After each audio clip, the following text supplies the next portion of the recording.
Good evening and welcome to an added bonus. The girls in the marketing department have woken us from our midweek slumber and we're here to discuss all matters GRI RCE Winter Racing Festival. I'll be calling it the festival for the remaining half an hour or so of this podcast. I'm joined once again by the exiled dub Tommy Lyons, a man who would most certainly like to be in Shelbourne Park on Saturday night, and the Drakester, Barry Drake, joining us from his Yawl base, the man that bleeds red like the rest of us, but his is very much Cork red. Anyway, lads, it's a cracking night's racing to look forward to. 13 races in all on Saturday night. Of course, Friday night kicks off proceedings in the festival and some, well, wonderful action on Friday also. But the focus will very much be on Saturday night. And from start to finish, it's an unbelievable card, Barry. Yeah, it sure is. It's something we always look forward to. Obviously, this year has been slightly different, but obviously it won't be called the Night of Stars, but the greyhounds that are going to be in action are greyhounds that would have been in action in the Night of Stars. So it's top class from top to bottom. And, there's some mouth-watering clashes throughout the night. So we have a lot to look forward to. And obviously for the people that won't be able to attend this year, it's great that it's going to be on RPG TV. And I'm sure it'll gather a huge interest over the course of the weekend. Yeah, should do. The UK certainly really embraced the Irish greyhound racing this year, Tommy, more so than any other year. And this is a weekend where they traditionally would have come over in their hundreds for the Night of Stars. Unfortunately, they won't be able to travel this year, but they will be able to view the action on Racing Post television. And it really is some top class action. I suppose, given my my involvement in the Night of Stars through the years, it's with sadness that it's not the Night of Stars this year, but it's very much an able substitute. It's a tremendous weekend's racing, and I think it's very important to have this type of night at the end of the year, so we can highlight our strength and the quality of greyhounds we have on these shores, and by all accounts, it does that in spades. Look, it's a credit to everybody involved in to have it. You're talking about, okay, you're not running for 10 grand, but you're running for 2,500. It's not to be sniffed at. It's great money, and it has brought a wealth of talented greyhounds together. And on the old RPG TV thing, when all this pandemic is over and we're back to a degree of normality, I hope it's one thing that does stick with us, that we do work together between the UK and Ireland. You see the pressure that the industry can be put under. We need to stick together and showcase for the best. I think the RPG TV has been fantastic the times it's been over in the last few months, and long may it continue into the future. This is a great thing to be shown because we have, you said it, we have top class dogs from top to bottom in the card on Saturday night. So yeah, it's great that they're getting involved with us. Yeah, we'll get into the individual races in just a moment or two. Yeah. But is there anything that really catches your eye in terms of a highlight, Barry? Well, there's so much to look forward to over the course of the night. Obviously, all eyes will be on the Derby champion, Newin Taylor, on his return to racing action. That's probably the feature of the night for many. The Talking Dogs with Ian Fortin open fight. I knew you were going to say that. You were going to get your blow in first. I noticed on the original draft there was 2 races named after Barry Drake and none named after myself. It's okay. I threw my toys out of the pram and here we are talking about the feature race of the night. That's yours truly. That's not exactly how it happened, by the way. Tommy, what catches your eye? The standard of the bitches, not just obviously the 2 bitches in the final puppy stake, but also the open bitch. That is a fantastic race. I think there might be a small bit of an upset actually, and we'll go through that in a while. But I think there could be a small bit of an upset. But the quality is so good. I don't know if you'd call it an upset because there's 6 fantastic bitches in it. We've talked about this in the last few weeks, but we mentioned the quality of them overall. Of the bitches this year, and I think that's going to carry into next year. We've got something exciting to look forward to. So yeah, I think the standard of the bitches on Saturday night is what caught my eye straight away. Yeah, and it's actually worth noting that in a few of these sporting races, there's some bitches involved that could get could play a big part in proceedings too. I'll tell you what we'll do. We'll kick off. We'll start at the top. It's one of the €1,750 races. The winter. Welcome to the Winter Racing Festival Open 550. Yeah, catchy name to start off proceedings, I suppose. And this is a cracking little contest. Very much depending on which Rathcoole Fox turns up. If he gets to the front early, it'll be very hard to contain. The like of Rockburst Mike will be running on strongly. JT Japan favours the inside. Swandish Fly can run a bit. And Joey, I said, a consistent type on the outside. But dare I say it, when the bookmakers price this up, Rathcoole Fox will be a short price favourite, lads. That's the way I saw it, Ian. I tell you, the fact that he's flanked by 2 dogs that wouldn't necessarily be very fast starters gives him an ideal opportunity to get to the front early. It's all about that. If he gets there, it's all over. Raccoon Fox has a touch of class. JT Japan will probably get a good run. It does want to be inside, but has enough early pace probably to compete. I don't know if it'll clear Raccoon Fox early, but I thought it was a good opportunity for Raccoon Fox, to be fair to us.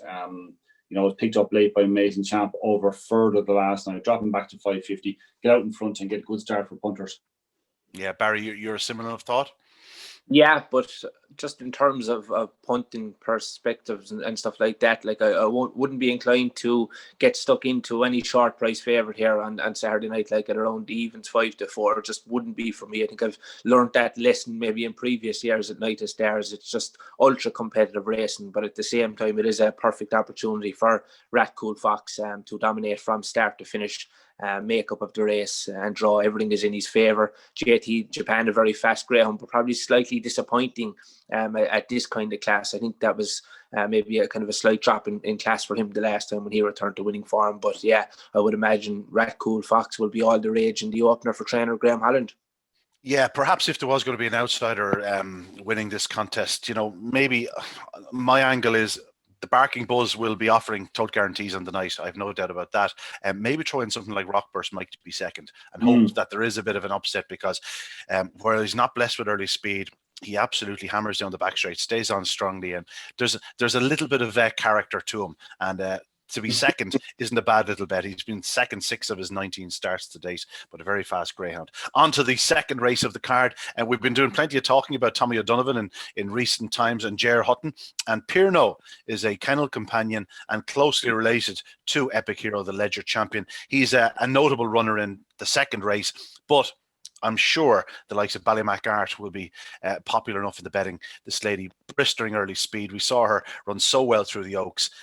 As I said, really top flat bitches. Tommy, you said it yourself. This could be one that could be going to the bitches if she does hit the lids.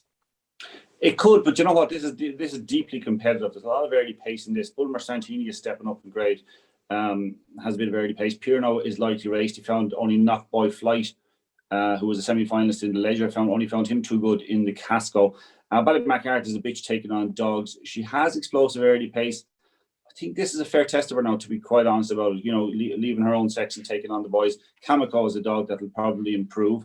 Deadly Samurai was very, very good the last day, beating Butsy's Bengal. Showed terrific early pace.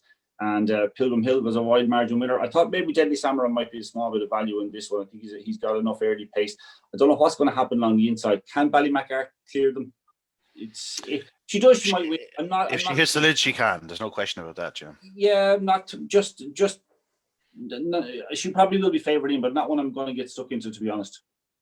Barry, it's one of those races. You could make claims for a number of them. Yeah, that's for sure. It's a race where I'll be certainly sitting back and enjoying a race that's full of early pace and some greyhounds that have posted some marvellous performances in recent times. Pierno, I'm sure he'll improve in his 28.76 run around Shelbourne Park last time. He will have to feature in this, but some of the displays from Ballymacart in the Oaks were top drawer, and I would imagine she'll take plenty of beating. Kamiko is an interesting runner for Graham Holland. You can ignore his run at Curraheen Park last time when he was in the wars, but his previous 28.62 display around Clonmel was a pretty smart effort, but wide open race to say the least, and plenty of him with a chance. Yeah, just a word there on Pierno. The general consensus amongst the trainers that had runners in that trial session at Shelbourne Park was that the track was back a bit. I know there was some very, very fast greyhounds that trialled in that session, and Tommy does believe that there's more in this dog. So yeah, he's one to keep an eye on. Also, Deadly Samurai, you gave him a good mention there. A big run the last night, 28.33. That was the race in which Ballymac Ariel came from 8 lengths behind him. So it'll be some achievement if he went out to win that. It'll be fairly franking the form, and we'll talk about that final in a little bit of time. Lads, you know I'm an absolute sucker for the stayers, and the next race is the Talking Dogs on Thursday with some bloke called Barry Drake, open 5.850. They took out the some bloke part. Mairead's Pearl won the Night of Stars 850 last year. Behind him was Sporting Pat, who was third on that occasion, and they are two of the major players. But add in the likes of Glenlara Rosa, who's been finishing fast in recent starts. She just seems to be coming into the peak of her form. Reza Reguera is a very, very inexperienced runner over the 6 pens, but won a novice 750 at Shelbourne 41.60. I don't know an awful lot about Dana Point. There's no question it will probably need to step up in the form it's shown thus far. Although it has a big run over 5.75 at Galway. And Kill Time and Pearl for Paul Hennessy won well last time out at Limerick. Previous form over the trip would suggest maybe not the stoutest of stayers, but did nothing wrong the last night and was really running at the line. So perhaps growing into itself. But I'd imagine this is going to be about Mairead's Pearl and perhaps Sporting Pat. But, you know, the likes of Glenlara Rosa and Reza Reguera, you never know. They could get involved. Well, Ian, the only one thing I've learned over the years with you, apart from the fact you do talk a lot of rubbish, you do know your stairs. It's the one thing, I think, from when we were kids, Ian, you just loved 750s and marathons and up to 1,050-yard, 1,025-yard races, whatever. The further the Greyhounds went, the more you liked it. So I'm just going to defer to whatever you go for here, because these races I find tricky. I don't put enough into them in terms of, you know, you tend to see something in Greyhounds that you think that will definitely stay. An awful lot of times you see a dog that's finishing fast over 550 or 575 and all of a sudden goes to 750, doesn't get home. You tend to spot it in them. I'm going to defer to what you think here. It probably is the top two. I had a quick look at it. Mairead's Pearl is a dog I like. But in terms of back, I don't know. You know more than I do. Yeah. Barry, do you have an opinion on it? I am between the top two. Obviously, the remainder, many of them are unproven over the trip. They've never raced further than 750 yards, whereas Sporting Pat and Mairead's Pearl, the one thing we know they do is stay. Mairead's Pearl had a strong argument to be nearly stayer of the year last year. He had an incredible year. You would have seen him down in Cork, and we saw him in Shelbourne Park winning the Night of Stars. You know, he really does get to the line. And his 47.13 was pretty sensational last year. You know, that record has lasted a long time. And he was only 2 spots off it, beating Bubbly Dave. And as I said, Sporting Pat was just behind in third. So she was 4 lengths behind it last year. Although the signs this year are that she's as good as ever, and she's clearly a major danger. Yeah, I'm a fan of Sporting Pat. The only problem I have with her, she tends to leave herself with a lot to do, and may struggle to reel in Mairead's Pearl if she gets off or if he gets off to a good start. But as I said, I'm a fan of Sporting Pat. Hopefully he can run a big race, but I think we'll leave this one down to you, so Ian. Yeah. Mairead's Pearl and Sporting Pat, we'll leave it at that. Moving on, the next race, well, extremes. We've gone from the 850 back down to the 350. You know, I have a fair feeling I know what Barry's going to go for, Tommy. I'd say you do too. Brody's Magic is in trap 4. He's the key to the race. If he hits the lids and clears the inside 3 early, he'll take a lot of beating. We know he's a sensational sprinter, holds the clock at Dundalk, which is perhaps the most notable sprint clock in the country, given the amount of sprinters that run around there, the top class sprinters that run around there. He's a very, very special Greyhound, 1857 trial, which suggests he's as well as ever. If he does cut inwards, you know, it leaves the door open a little bit for the Fair Warrior winner, Olympic Dollar in 5, and Glenlara Mack, who's been finishing fast in sprints at Shelbourne Park. But, you know, whether they're quite at Brody's Magic level is to be seen. Seven Heads Rock, though, is a very interesting runner. I think we'll start with Barry. This fella has a big chance in the rail. Yeah, the draw gives him a massive chance. And yeah, we seen that last time. As I said, I thought it was a good bit of placing by Graham Holland to drop him back in trip. That's meant that his place into this race tonight, no doubt. But look, Brody's Magic, he was a real fan favourite below in Curraheen Park in the Laurels. Unfortunately for connections, he was handed a horrible draw in the final, and that certainly cost him winning that big race at Curraheen Park. And you know, he's going to start as favourite here. But look, we've seen in the past at Shelbourne Park, he was defeated at a short price when well fancied for a sprint. But I think this is probably a slightly easier task, and he's going to take plenty of holding. But hopefully Seven Heads Rock can produce a quick start along the inside, and it could be Cork success for John O'Regan. But Brody's Magic certainly the one they all have to beat. Yeah, I'd probably back Olympic Dollar at even money to lead into the opening corner. He's just one of those dogs. He is absolutely blistering early speed for that first 100 yards. And he's a little bit vulnerable from the second bend home, but he does have a very good draw. And if there was any traffic on the inside, Olympic Dollar, well, he'd be a good winner for some very popular people in Tony and Lorraine Howard, some great owners over the years. And Beatrice Steiner, it'd be a big one for her if Olympic Dollar was to come out on top. But a cracking little sprint. But yeah, Brody's Magic, perhaps the one they have to beat.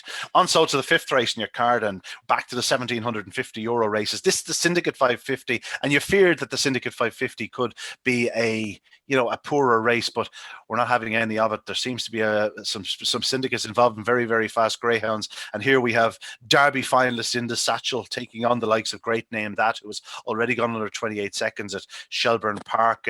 Sweep the Yard, a very, very fast greyhound. Ballydoyle Blake ran a big race at Shelbourne in his last run. That was his first run in Ireland. He had some fine form across in England. Miss Joss, one of the country's best bitches out in Trap 6. And then to complete the lineup, you have Droopy's Wyatt, who, while frustrating to follow, can certainly run. It's a cracking little race, lads. This is, it looks like a graded race in the sense where it looks like they picked 6 dogs that were well enough matched and said, go at it. And, this could go anyway, although in the satchel, obviously that Derby final place is worth mentioning, but he's not gifted with massive early speed. This race could go anyway.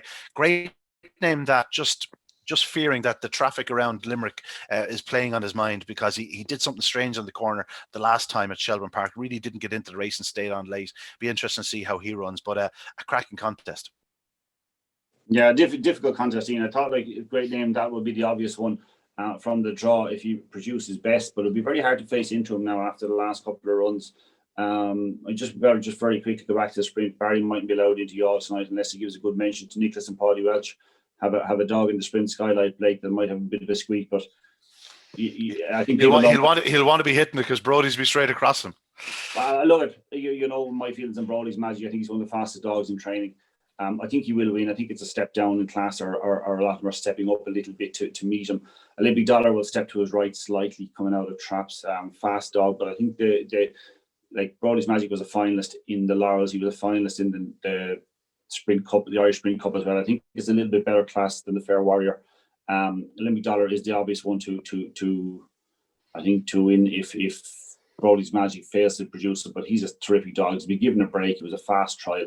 I mean, everything is in place. It's an early race. The whole lot is in place for Brody's Magic. I hope he wins. I think he's a dog that deserves a little bit of luck on a decent pay night as well. $2.5 to the winner. It's a good race. I think he deserves it. Just back to the other race. I found this race 5 when I was going through this, that it just revolved around what Great Name That does early. I think it's a good draw. I think it's a good enough draw to allow him to lead. But I'd be very reluctant to back him. But the problem with that is that if you're that keen on a dog like him, that knowing that he has the ability to go and win this, you're very reluctant to back anything against him.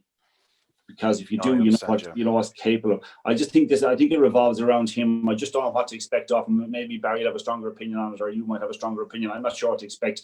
I'd be tipping up Great Name That, but I wouldn't be backing him. Yeah, I think they might come from Miss Just, because I think she is an unbelievable draw. I know Ballydoyle Blake is a middle seed, but the other night, the key to his success was he was only 3rd or 4th into the corner. He didn't move an inch off the rail around the opening 2 bends to find himself in a lovely position. And I can't see him doing anything only for moving inwards. We know Sweep the Yard will certainly do that. So I just thought she had a very, very good draw. I thought the 550 run up might actually suit as well. But as you said, Great Name That is the one position to win this. Barry, do you have any other angle on this contest? No, not really. Well, I'd be prepared to take on Great Name That. Just didn't seem to be running the bends great last time. Obviously, look, he's a real quick dog and he could bomb out and do a fantastic time. But I'd be looking elsewhere. I'd be looking for a bit of value with the likes of Miss Joss on the outside, as you said, drawn to perfection there. And maybe Sweep the Yard. Obviously, he's a bit of a character, but he has plenty of pace. And I'd be hoping to get a bit of value maybe out of one of them when the prices appear. Yeah, you won't be. It's not a race where you'll be taking a short price about one. There's no question about that. Also, to the 6th race in your card, Tommy alluded to this one earlier on. The Oaks final itself was pretty special. This is right up there with it. These are six highly talented ladies. Obviously, Ballymacbeanie is the one we're going to look at first, but I'm not concerned by the wide draw, actually. Trap 5 for her, especially with Curio and 4. But at the same time, it's a lot to expect to keep her at that level, just a couple of weeks after her Sporting Press Irish Oaks victory in Sporting Press Oaks. Where do you pose? I would imagine, Tommy, you mentioned about going for something else at a price. Is Grangeview West the one that's catching your eye? No. Well, it does that she has a chance. She went out to the Oaks quite tamely because you missed a kick completely, but that's just an anomaly in her form because she had been flying out. Now, the one I like is the way I see it is, right, it's a bit like what you said a second ago. Ballymacbeanie is producing it week after week, flying out. She was putting a real pressure in the Oaks final, and she picked up again. She had a real hard race. I think what tends to happen with Droopy's Curio is that things just tend to go a little wrong for her in races at important points of the race, whether it's early, whether it's at the first bend or whatever. And you know what? Sometimes when a dog is getting held up in a race, it's not striding out fully, it's just checking and it's doing this, and it's actually conserving a little bit of energy, so it's not taking as much out of it. I thought Droopy's Curio, even before the Oaks, she showed phenomenal pace. I think she set a track record in Watford, and she has the clock in Newbridge as well, actually. Yeah, there are 2 track records. Things didn't exactly go right for her in the Oaks, but she showed phenomenal pace in the final. She showed it probably in every round to some degree. But I think because of the fact that she's been held up a couple of occasions in races, she might be just a tiny bit fresher. And I want to take a chance with her. She's not going to be a big price, but I assume that Ballymacbeanie is going to. But the fact that you have the quality of Slieve League, who runs particularly well, okay, he's nearly 4 years of age, but runs particularly well from Trap 1. Grangeview West is a bit of tremendous ability, but I just think that either Ballymacbeanie will pop out and make all, or Droopy's Curio. I can see Droopy's Curio just getting a run this time, and that might be enough. I think she's a special bitch. I think the 2 of them are Droopy's Curio and Ballymacbeanie, and I think because of the prices, I assume Ballymacbeanie will be favoured. I'm just going to go with Droopy's Curio. I think she's a bit special too. Yeah, Barry. Yeah. Special sorts in this race for sure. I was speaking to Declan Byrne yesterday, and he reports Ballymacbeanie to be in great form. What she has achieved over the last number of weeks has been nothing short of incredible. She's turned into an ultra sort at the highest level. I don't think Trap 5 will phase her. Curio, another real talented sort, will go well, and Slieve Lee could run well as well from the inside, but Ballymacbeanie for me. Yeah, I thought I'd won my battle with Paul Hennessy. I spoke about Battle Cry with him about a week and a half ago. I thought she'd be in the Novice 750. He seemed to be bowing to a bit of pressure from the owners as well. He said, I'd love to run her in the Christmas Oaks, but he says, I think I'm losing the battle. I was going, great. Can't wait to see this lady over 750. And here we are 2 weeks later, and she's in the Bitch 525, and no doubt going for the Christmas Oaks. Anyway, we'll have to wait another bit longer until we see her over 750. No, that's a great race. Really looking forward to it. I still think Ballymacbeanie is the one to beat. I don't think the draw will hinder her in the slightest, and if she is still at a very high level, she'll be very hard to pick up if she does happen to hit the lids. On so to the 7th race in your card, the Join the Chat # Winter Racing Festival Open 750, and again, remember, Join the Chat will all be online on Saturday night. Speaking of the fantastic racing we're going to look at, here it's a 750 where, you know, if it was a year ago, Reds are out for it to be a very, very short price favourite. Time is probably just catching up on him. He's nearly 4 years of age. You know, don't get me wrong, he can still run a bit. Like he did a 28.53 trial at Tralee the last day, 28.43 estimated. So like there's still an engine there, but he's going to need to be able to run here. Mean and Maverick ran a big race over this trip on Derby final night. Was only picked up late by Ballymac Kingdom. Ballymac Wisdom returns to this trip. I'd ignore her previous wins over the trip. I think she's far better to come from her, and certainly Trap 1 will aid her cause. Razzle Lulu can run a bit. She will need to step up in 6-bend form. Drumdo with Barney is a nice type, but again, will need to improve. And Ripley Ladd, of course, won the TP Wheelock 725, which is now one of the big staying events of the year in Ireland. He won in tremendous fashion in the final, wasn't coming back to them, whereas in his previous starts over 6 bends, didn't look the strongest of stairs. It'd be interesting to see how he handles 750 at Shelbourne Park on Saturday night. But, you know, Reds are out for perhaps still the one they have to beat, but not quite the same force as he was last year, and he needs to be doing things right. Yeah, he's a class act, isn't he? And I think Barry and I were chatting about this one earlier on, and we were just saying that, like, for him at his age, over 525 to still be doing a 28.53 trial around Tralee, it's pretty smart. And you know what I mean? I mean, he's not going to have many big days left in his career at this stage. So I suspect that Brendan Mansell has him absolutely primed as well as he possibly can for this. You know, this will be in mind for a little while.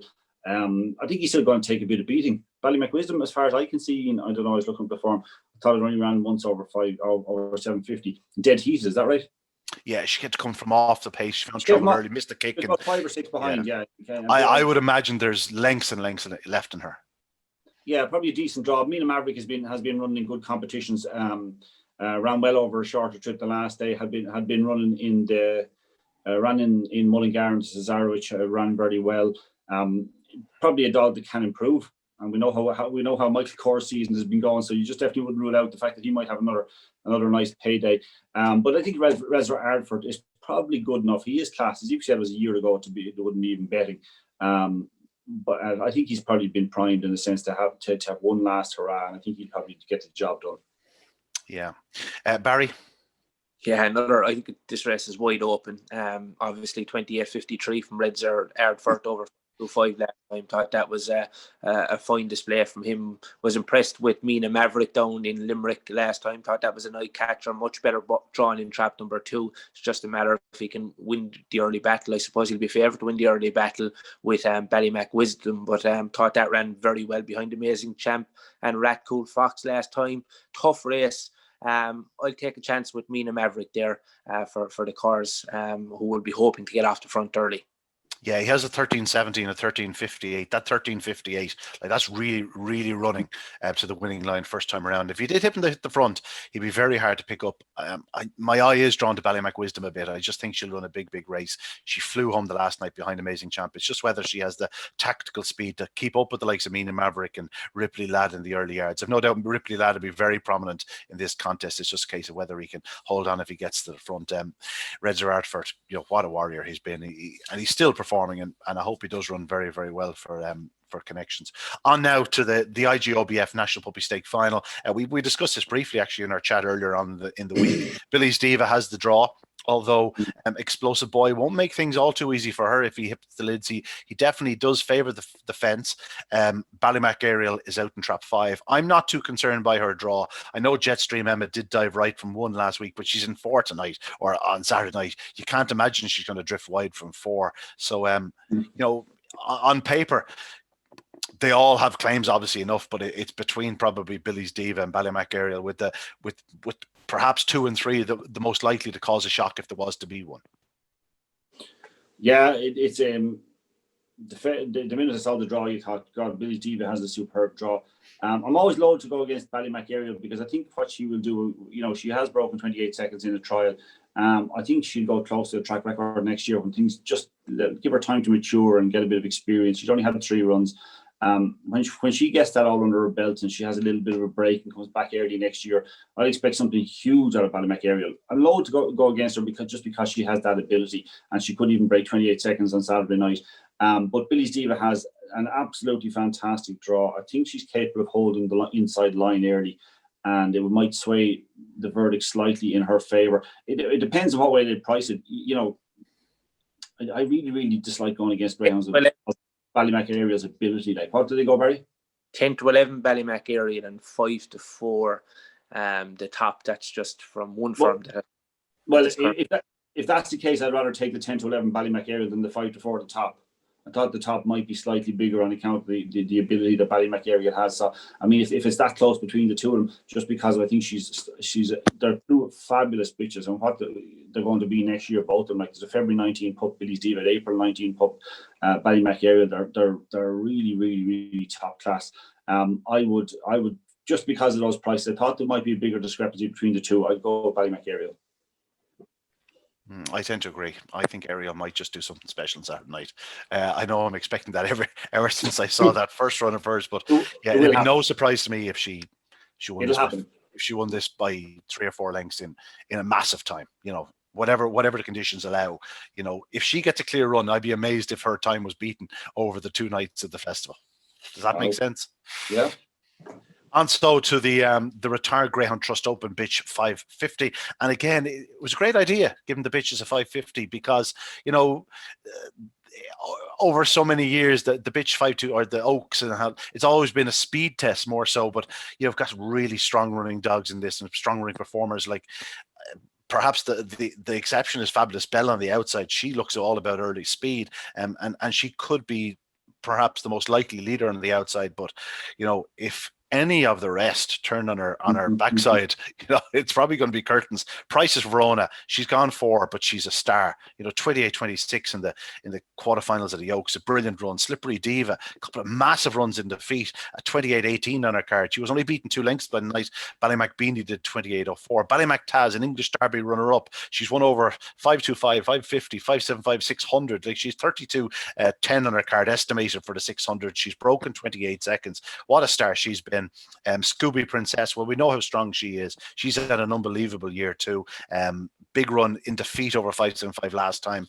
And Coolavani Chick, well, English Derby finalist, a real superstar. This is a cracking race, lads.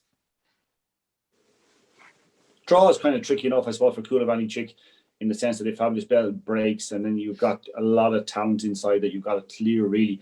Coolavani Chick was probably, I thought when I looked at her first, I thought maybe Coolavani Chick would be the one I'd side with. I think Noel Hare is a very capable fella with his greyhounds. I think the 28-52 trial, that's probably the night you were saying, Ian, that the track was back a bit. It is. Yeah. Like, I can't just get it clear in my head where she'll be at the first bend, if you know what I mean. It makes sense, yeah. Yeah, it's very difficult to I can't figure out what will happen between herself, Fabulous Bell. And, Scooby Princess, again, would be a strong runner. Ballymactaz is strong. I mean, Price's Verona is very strong. You've got to hold your position, and probably more than hold your position, particularly drawn out in top 5 for Coolavani Chick. I slightly favour her in.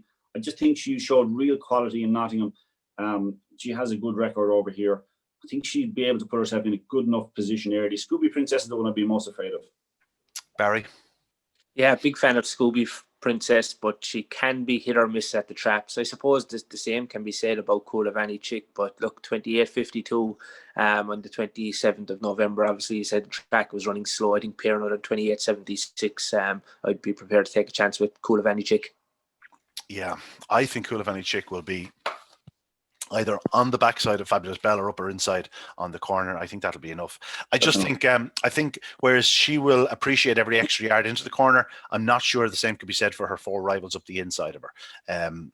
It's a big ask for them to sort of match Coolavani Chick if the latter was to get to the front. Yeah. But a cracking race. If she does miss it anyway, this could go to any of the 6 runners. It's just one of those races. We move on. The Irish Daily Star, Talking Dogs, every weekend open 5-5. This is tricky now. This is one of those races where we all know they're all capable of flying start. They're all capable of getting to the front. Feudal Spirits up the inside, Fáinne Kira up the outside, but right in the middle there, our old pal Grange U10, Skywalker Barry, the Juvenile Derby winner, big run from him on his return. Iconic Rory. He'll probably be big enough price, but he's 28-26 there on October 17th, and Cushy Lightning is a dog that's caught my eye a few times in recent weeks, but will need to be at his very sharpest here. This is a cracking little contest again, lads. I know I keep repeating the same term, but it is. It's one of those races where you're probably wanting 3-1 about your choice, Tommy.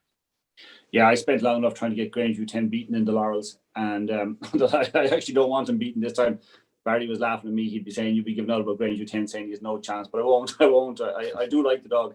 I think Patrick Foy's done an incredible job with him. Will he win? I don't know. You've got a dog with a brilliant record in Skywalker Barry, as you said, the Juvenile Derby winner. Probably named after Barry, of course. Sure, everything else is named after him on Saturday night. Did he school in Youghal? Yeah. He bought out of Youghal. Yeah, like the Skywalker Barry has shown terrific ability. I think it's probably between the two. I don't really fancy Fáinne Kira in 6. I think that needs to probably step up slightly. I'm not sure. It'll have to lead Fáinne Kira. It's a good dog. It showed a lot of pace in Curraheen for the Laurels. Capable sort, but I think this is a little bit tougher. Grange U10 showed enough in the Laurels to say that he can win this. He showed enough, and he's been freshened up. A couple of decent trials, ones I'd expect him to step up from. Yeah, I'd slightly favour Grange U10 here. I hope he gets this payday, because as I say, his career he'll be 4 in April. His career is coming close enough to an end, and this would be a nice way to kind of top it off. Yeah, Barry. I was hoping Tommy wouldn't tip Grange U10, and I could have. You can't tip the same dog, lads. I know. I give him a great chance, to be honest with you. Trials are very good. He's a really quick starter. Obviously, he's pushing on in years, but going on his recent performances. I think it's a race where whatever will lead around the opening corner will win. And I think Greyhound 10 just might do enough to slip around in front and land the spoils. Yeah, I think a lot of this race depends on what Feudal Spirit does in the first 5 yards. If he hits the lids, he might just be in the right pitch. You know, trap one in a very competitive 5-5 is where you want to be in Shelbourne Park. And he did win very well over 550 the last night. You know, don't get me wrong, if he was in the middle, I wouldn't have on my mind, given the company and the early speed involved. But just thought if he popped out and held his pitch on the corner, I thought he'd be in the right position into the back straight. But, you know, one of those races where something could take a flyer and it could be over after 5 yards. And so to the Talking Dogs Open 550, Talking Dogs with a certain Ian Fortune Open 550. And here we feature the Derby champion, Ewan Taylor. He's returning after a layoff since that fateful night in Shelbourne Park when he captured the greatest prize in world greyhound racing. He's won 16 of his 18 starts. He's never finished out of his first 3. He's ideally housed in the stripes. He's done enough in his trials to suggest that he's well enough forward. Mcwild is racing from Trap 2 after his Ledger disappointment. He's due to run in the Kingdom Derby opening round on Friday night, believe it or not. So too is great name That. We never mentioned that, but Liam Dowling's done it before, and I certainly wouldn't rule him out doing it again, because Mcwild, very strong. He'll certainly stand up to the racing, but you know, by all accounts, if Ewan Taylor does what he's capable of doing, he'll be very hard to stop, lads. Tommy. Yeah, look, maybe he will be hard enough to beat. I wouldn't rule out Mcwild. There wasn't going to be much in it. Mcwild got a run around the first bend. Of course, you'd have a small concern that he was in Limerick traps last week. He might be in Tralee traps on Friday night and in Shelbourne on Saturday night. Things can happen. It can be tricky for dogs. Some dogs love that, to switch, just a little bit of change. You kind of G's them up a little bit. Mcwild is capable. I think it's a cracking draw, and I'd slightly favour him, to be honest about it. I think you can just rule out what happened last weekend in the Ledger. Just forget about that. That wasn't him at all. He's Derby class. You know, who's to say what might have happened if he had got that tiny little bit of luck around the first bend in the Derby final.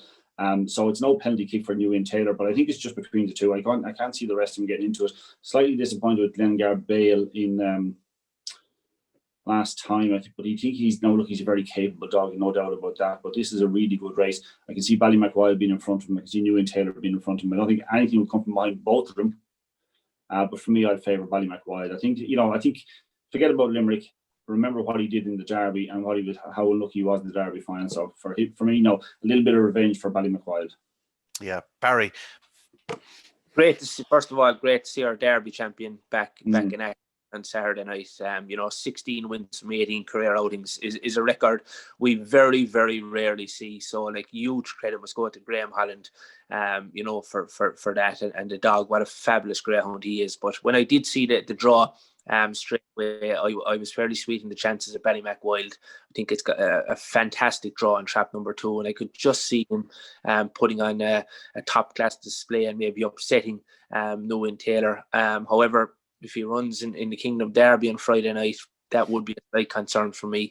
So we'll just have to wait and see what will happen there below in Tralee on Friday night. But I was drawn to Mcwild, and I was going to take on Ewan Taylor in that race. Yeah.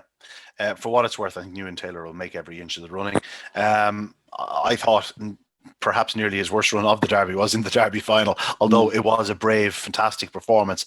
I thought he didn't quite hit the same brilliance that he had done in the earlier rounds. Now, it's a bit much to expect Graham to get him back after that 2-month layoff and just produce something like his 29.11 or 29.13, breaking 17 seconds to the third bend, but it certainly wouldn't surprise me. Graham has done plenty like that in the past. Mcwild is obviously a major threat. Garbel, I think he can ignore his last run at Limerick. 5-2-5 run up certainly wouldn't suit. He missed the kick, found traffic on the corner, never really got involved. We've seen how good he is at Shelbourne Park over 550 yards. He's 29.15 on his card. Not too many dogs can do that. Catch Me Flying is an interesting runner. Showed real promise during the Derby and prior to it. He has broken 28 seconds at Shelbourne Park with a 5.25. Clonahawk, I think, needs plenty of luck. I'd just like to give Beach You Cognac a mention. I think the fact that he's been given a place in this race is testament to the job that May Kearns has done with this fella. He's been some star at Shelbourne Park over the year. don't get me wrong, I don't think he's the class of a New Taylor or a Mcwild, but I think he fully deserves his place in it for all he's achieved this year, and a real star. And it wouldn't be great to see May Kearns having a run around the night.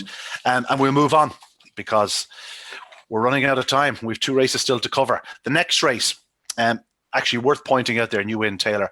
I'm not sure how many Derby winners, I meant to check it up, how many Derby winners have run on the Night of Stars. But I certainly know that Law Hill Blake and Linson Bacco backed up their Derby successes with fairly straightforward wins. It'd be a fair achievement if New Taylor was to do the same. Speaking of Linson Bacco, he's in action here on the in the 5.75 yard contest, and you can look at all the quality in the race, but he's the one that catches your eye. Obviously, he's a Derby champion. Hasn't hit the same heights this year. Be very interesting to see how the 5.75 suits him. The longer run to the bend, in theory, should certainly suit. He looks a stronger running Greyhound this year, but as a result, probably isn't the same. Probably doesn't have the same swagger and dash in the early yards as he did in his prime. But a very interesting runner here. But you throw in the likes of Ballymac Cooper, Orlan Don, Doolin Duke, Razzle Dazzle Peaky, and even No Green Dye, who will perhaps be one of the outsiders, but well housed in the fence. And this, for me, is maybe the race of the night. Tommy. Maybe the race of the night because it's quite tricky, Ian. I'm not sure about the 5.75. I'm sure Graham Holland wouldn't be running over 5.75 if he didn't think he was going to get it. And as you say, maybe the long run up will be the making of him, in the sense that he might, which he hasn't done for a while, is to get a clear run early. And that might just be, you might see a different Greyhound then. If the track was back on November 27th and he's doing 29.72 for a 5.50 trial, it's fairly phenomenal. So he might take a bit of beating. When I looked at it first, I thought, God, 5.75, he never really struck me as an out and out 5.75 dog. It's a funny trip in the sense that it takes an awful lot of galloping to get 5.75. You got 3 long straights really, or two and a half long straight. The straights are fairly take a bit out of you. I remember Mal Brandy was a dog that I remember just loved it because he never had a turn of pace anywhere, but he could just gallop at a phenomenal rate consistently. I think it'll take something very strong. I like Doolin Duke was impressive the last day. I know he held up the Springwood Vardy just about, but dropping back to 5.75 is a bit of a help. And Ballymac Cooper is a classy dog. He won this race, of course. Well, he won the Night of Stars 5.75 last year, and really did take to the longer run to the corner. Just the last run, the last night is the concern. He got balked early and didn't seem to raise too much of a gallop afterwards. Yeah, but I think that might have brought him on a good bit. I know you're kind of dependent on it having done so, and you're taking a small bit of a chance if you are having a bet. But like he has 29.10 on his card for 5.50. It's phenomenal stuff. And I would argue when he did it that he's done a couple of fast times at that rate, that he's doing it when the track maybe wasn't as fast as it is now. The tracks in general, I think seem to be a bit faster than they used to be. I would think that it'll be a good test of Linson Bacco. He's a likely leader. He's probably going to go clear, but I'll just be interested to see what happens the last 50 yards. I think maybe because of the fact that Linson can go clear, Ballymac Cooper can get a run behind him and possibly pick him up. Well, yeah, I didn't read it that way at all, but go ahead, Barry. I almost fell off my chair in Curraheen Park last year, and when Wolf didn't get up to beat Ballymac Cooper in that Night of Stars 5.7. That was tough to take that night, Ian. I'm just about over it. I supported Ballymac Cooper in the Derby. Thought he was a bit unlucky maybe in the Derby final. That was a night maybe that anything could have won that night with a bit of luck. But no, I'll stick with Ballymac Cooper. 17.46 around Tralee for the 3.25 yard trip 2 runs ago. I think this 5.75 will suit him, and could see him get back to winning form. Yeah, for all that it does take a bit of staying, you find when the top quality dogs step up to it, they just sort of roll up the home straight, and they're not often passed. They're not often passed. I don't think Linson Bacco is, by any stretch of imagination, a guaranteed leader, but I think he'd be prominent on the corner. And I don't think he'd be picked up if something was just behind him. I don't think if he doesn't lead, he won't win if he doesn't lead. Yeah, I just wouldn't be surprised now if he turned a close second and picked up something down the back straight and got there. It's basically like a 5.55 nowadays rather than a 5.75 in terms of, the track is running quick, and just these top class greyhounds, they do seem to get to the winning line over the trip. And I think the opening 50 yards are going to be all telling. It's it's a case of whether Lenson Bocco takes that step in from trap 5, which we've seen him do a couple of times this year at Shelbourne Park. If he does that and, let's say, bumps the Nora and Don, he'll find himself in trouble. But if he did hit the lids and come away racing, listen, he's still not a certainty. Doolan Duke is, like, he was joint favourite English Derby up to a week and a half ago. They have 10-pin favourite across the UK, but I wouldn't have him in my top 10 in the betting. Doolan Duke is right up there. He won the Consolation Derby effectively in England, and he's a very, very fast greyhound. But Ballymac Cooper is a bit special, and as we know, he already has a massive run over this trip in the Night of the Stars last year, and by all accounts he should be fresh and well, barring that he's showing the ill effects for last week, but I don't see any reason why he should be. I think it's a cracking race, and I genuinely could make claims for each and every runner. Like, we never even mentioned Razzle Dazzle Peaky, who has the best run over the trip, 30.70 on his card. That's only a length off the clock. It's not even a length off the clock. It's a brilliant, brilliant run. And if he happen to hit the lids, well, they're going to have to, they'll really struggle to pass him if you turn into the back straight in front. It's just one of those races. You could go in absolutely hell-bent and going, I'm back in this. This is a certainty. And he could be fifth. And with no excuses. It's just that type of race. And we finish off proceedings with the Talking Dog. Beg your pardon, what's it called now? I have the original draft. It's not the Talking Dog. It's on Thursday with Barry Drake, Open 600. He had 2 races named after him, no less. 2 races named after him. Barry Drake, we'll let you have first say. New in Session is obviously the one that will attract most attention. His latest display at Shelbourne, I know Broadstrand Bono was behind him, but when New in Session led, you'd expect him to win a little bit further. It's what they describe as workmanlike, but the key with New in Session is that he gets to the front. And from trap 1, with the likes of Ballymac Kingdom and Amazing Champion as outside, both are extremely strong, extremely fast greyhounds, top class dogs. But whether they have the early speed to match New in Session over 600 yards is the big question. Because if New in Session hits the front, I'd expect him to hold on, would you? Probably not. My nap of the night is in this. Look, if it was a 550 race, maybe 575, I think New in Session would win. But just over the 600 yards, I think Amazing Champ will win this race. He's going to be my nap on the night. Thought that was a great display once again last time, staying on stoutly in the closing stage. A step up to 600 yards should prove no problem. New in Session will lead, but I think Amazing Champ will pick him up in the latter stages of the race, Ian. So hopefully I can nap the winner of the finale. The finale. What do you think, Tommy? New in Session will probably win. It's a great draw, and the thing is with Amazing Champ is, and he has a chance because that was a fantastic run to pick up. Racool Fox the last day was a big run. I think what will happen is Amazing Champ will have to clear Ballymac Kingdom early. Now, we don't have Ballymac Kingdom down as a massive early pacer, but he has enough. He was able to turn very close in the ledger on more than one occasion. I just think New in Session will get first run on him. He's a dog that we know we've even though he has a brilliant record, we've just struggled to, or I've struggled to certainly get a handle on him. He was good the last day. I think he will get around in front. In fact, I have no doubt about it. I think he can get clear enough. In the ledger, the night he went out, for some reason he was never getting far enough clear of the other dogs. You know what I mean? That maybe he was getting clipped from behind slightly, or I don't like you making excuses for them if you're having a punt from a punting point of view. He's a greyhound that does like space. There's no question. And that's key. I think that's what he'll get. And I don't think he's a dog that's going to win 20 lengths, because I don't know if that's the type of dog he is. I think he'll probably get out in front and always hold them. I think that's what will happen. He's a dog that can gallop. I think he can gallop forever. I don't think he's got lightning early pace, lightning middle pace or anything. I think he's a dog that does a good, consistent pace at a very, very high level. I think it's an ideal opportunity to lead, and I think it'll take a fair performance to pick him up. What you basically described was his sire, Law Hill Duke. It was a dog like that. It just kept going. Really, really strong runner who himself had. Does he still hold the clock over 600 yards, his sire, Law Hill Duke? First dog to break 32, was he? Oh, listen, forget about it. It was the night he beat Ballydoyle Honey. I think he still holds the clock. I'd have to check that one out. But Ballymac Kingdom and Amazing Champ are no doubt dangerous. Auxerre ran a big race the other night. I know it was considerably slower than some of the 575s we've seen in recent times, but just kept on being plucky.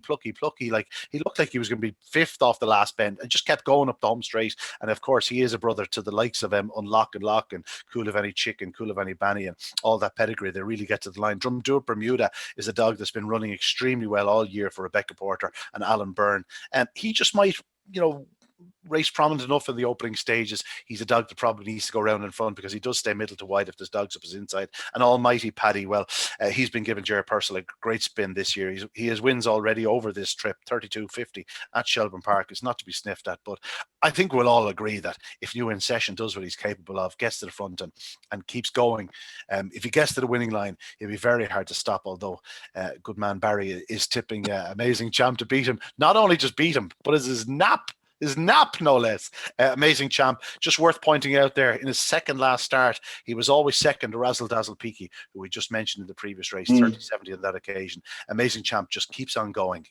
He'd certainly probably stay further, as we know Ballymac Kingdom does, but a great way to finish what should be a great night's racing. And to look forward to, lads. Yeah, Druby Curio, I'm going to take a chance on my not being. I just think there's a huge run in her, and she gets a little bit of luck along the way. You know, she hasn't always had it. I think she can break well enough to hold her position with the favourite. So I just because, you know, maybe to take on Ballymacbeanie, who's been brilliant for the last number of weeks.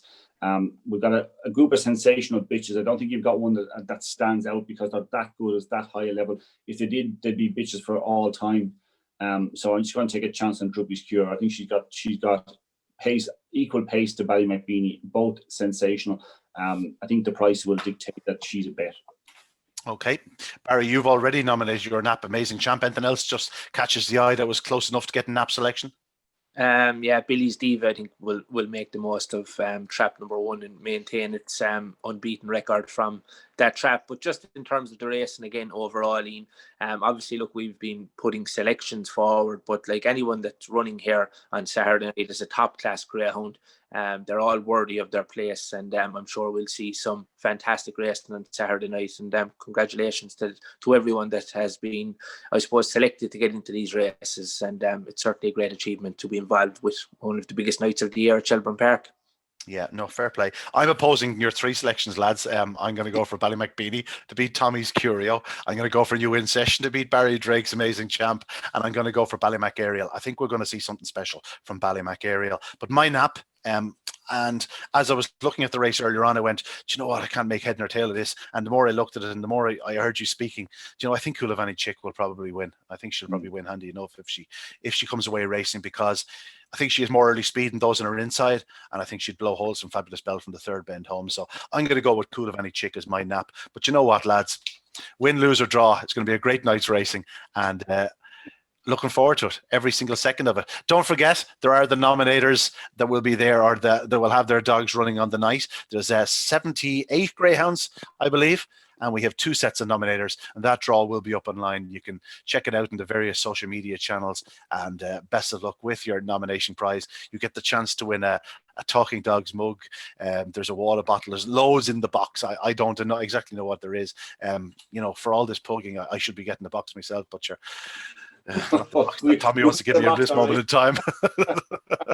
But anyway, listen, lads, it's been great. Let's look forward to the inaugural Winter Racing Festival with relish. Should be a cracking night's racing, and we'll be back next week to talk about it. Great stuff. Okay, listen, everyone, make sure you tune in to Racing Post Television. For those of you lucky enough to be at Shelbourne Park with a runner, the very best of luck. And again, we'll join you next week when we'll be talking dogs and more, particularly the Winter Racing Festival.